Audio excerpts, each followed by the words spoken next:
তুমি আর কোনোদিনও আমাকে এভাবে ভয় দেখাবে না, আর যদি কোনোদিনও তুমি আমাকে এভাবে ভয় দেখাও তাহলে আমি নিজেই নিজেকে গুলি করে দেবো।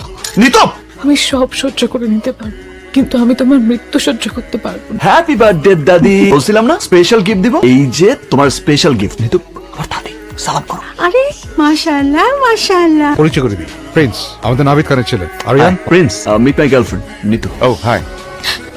হাক করাটা একটা সিম্পল ভদ্রতা, এটাও বুঝেন না। ভুল সে। এক্সকিউজ মি, এসো। আরে যাদের কোনো ফ্যামিলি ব্যাকগ্রাউন্ড নেই তাদেরকে কি বোঝাবো? কি বললি তুই? একটা আনকালচার্ড খ্যাত মেয়েকে খ্যাত বললাম, কিছু ভুল বললাম?